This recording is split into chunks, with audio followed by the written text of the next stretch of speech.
Hello everyone and welcome to your digital first Pan-African News Network, TUS Television. You're watching TUS News Update. I am Musaze Isesele. Facebook has lifted its ban on news after it blocked Australian users from sharing or viewing local or international news content as a protest against paying for news.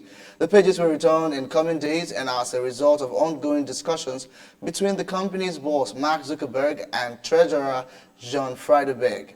The tech giant has called a truce with the Morrison government, which is hopeful Facebook will now move quickly to sign commercial deals with news businesses.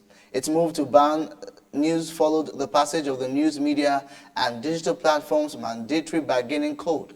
Mr. Friedberg has now reached an agreement with Facebook to amend the law after days of negotiations with Mr. Zuckerberg, which is expected to pass the parliament this week. The wife of jailed Mexican drug lord Joaquin El Chapo Guzman has been arrested in the U.S. on suspension of drug trafficking. Emma Coronel Aspiro, 31, was detained at Dulles International Airport outside Washington, D.C. She is charged with participating in a conspiracy to distribute cocaine, methamphetamine, heroin, and marijuana. Guzman is currently serving a life sentence in New York for drug trafficking and money laundering. The Nigerian Communications Commission, NCC, has stated that the telecommunications sector is one of the sectors whose performance took the country out of recession in the fourth quarter of 2020, with a contribution of 12.45% to the gross domestic product (GDP). According to the press statement signed by Dr. Ikechukwu Adinde, Director of Public Affairs, telecommunications and information services under Information and Communication grew by 17.64% in Q4 2020 from 17.36% in Q3 2020 and 10.26% in 2019. And now we'll go to across Africa. Rwanda Hutu rebels on Tuesday denied accusations that they were behind the murder of the Italian ambassador to the Democratic Republic of Congo and instead blamed the armies of the DRC and Rwanda, while more details have emerged about the attack.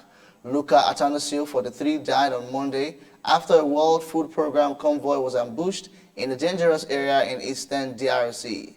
The convoy's Italian bodyguard Vittorio Lacovacci and an unidentified Congolese driver also died during the on-the-spot visit. A special plane carrying a consignment of Ebola vaccines has landed in Guinea, which will allow a vaccination campaign to begin in the country. A dust storm in the Sahara had forced the aircraft off course on Sunday when it was diverted to Senegal. 5 people have recently died in Guinea from Ebola, the first cases in the region for 5 years. Between 2013 and 2016, more than 11,000 people died in the West African Ebola epidemic, which began in Guinea. Now on the international scene,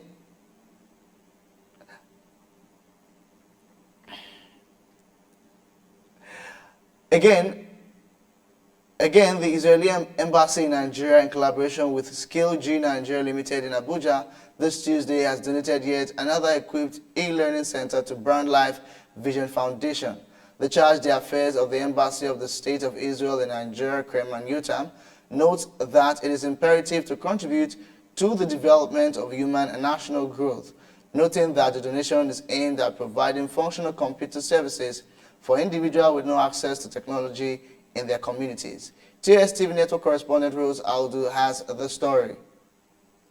Commissioning the e-learning center, Charge d'Affaires of the Embassy of Israel in Nigeria, Kreman Yotan, said the project is designed and initiated solely to uplift the Nigerian child, especially the orphans and the less privileged, equipping them with tools to enable them compete favorably with children in developed world. We are putting a great emphasis on the education and on the innovation. And to bring those two together is to create a place where children can learn.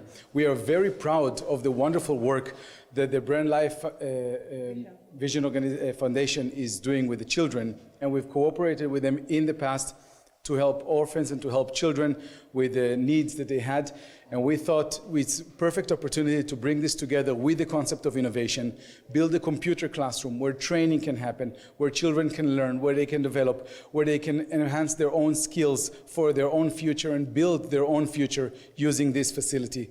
Speaking with TOS TV network crew and other media personnel, Hajar Bintu Sidi lauded the Embassy of Israel for their relentless efforts at improving the livelihood of the Nigerian people, especially the Nigerian child, noting that the e-learning center will be put to maximum use to ensure the children are adequately trained to face the digital world. Government are doing their best, but they can't do all.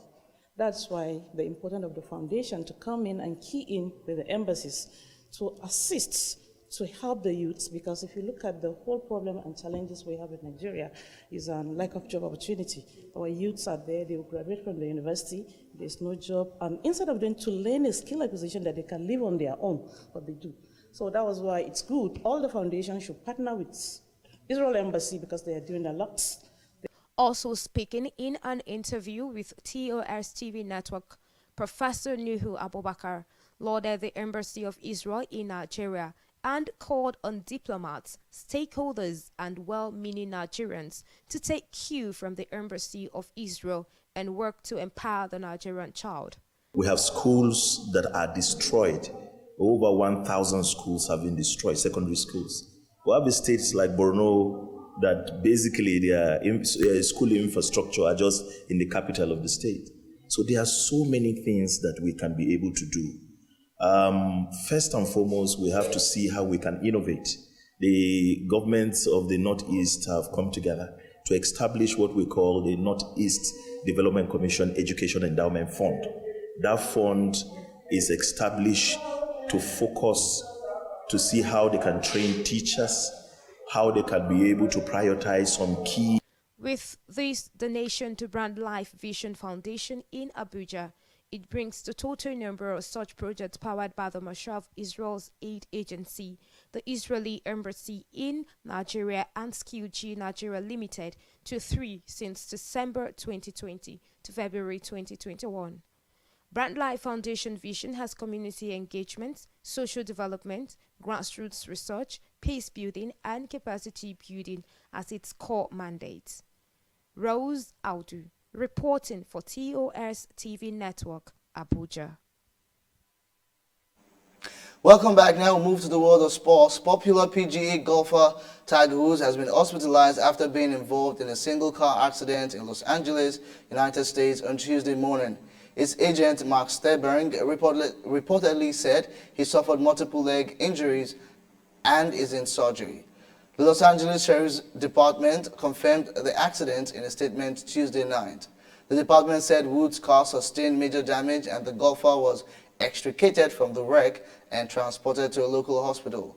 On February 23, 2021, at approximately 7:12 a.m., LASD responded to a single vehicle rollover traffic collision on the border of Rolling Hills Estate and Rancho Palos Verdes. The vehicle was traveling northbound on Hawthorne Boulevard at Black Horse Road when it crashed. The vehicle sustained major damage, the statement said.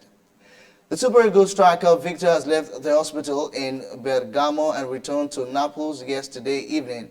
It was gathered that Osimhen was discharged from the hospital yesterday after suffering a head injury in the closing stages of Napoli's 4-2 loss at Atlanta. The Nigerian international was taken to a hospital in Bergamo where he underwent a test. However, the test yielded an inconclusive result and Osimhen spent the night in the hospital. The Super Falcons of Nigeria confirmed their status as African champions by thrashing Equatorial Guinea's Zalang National 9-0 in the third and final match of the Turkish Women's Cup competition played at the Emir Sports Complex in Antalya on Tuesday morning. Captain Asisat Oshoala bagged 4 of the total with goals in the 11th, 13th, penalties, 26th and 85th minute, while defender Gloria Ogbonna, 8th minute, Uchenna Kanu, 36th minute, Charity Adule, 38th minute, new invitee Tony Oyedukbe Payne, 43rd, and Gift Monday, 69th minute also scored to condemn the 2-minute African champions to humiliating defeat. Overall, the Zalang Nationals scored no goal at the tournament, lost all 3 matches and conceded a total of 16 goals. And that is TOS News Update on your digital first Pan-African News Network. For more updates, visit www.tostvnetwork.com. Do follow and like TOS TV Network on Facebook, Twitter, and Instagram. And remember to subscribe on our YouTube channel. Do stay with us and enjoy more programs on TOS TV Network. I'm Osan Zé Isesele. Thank you for watching.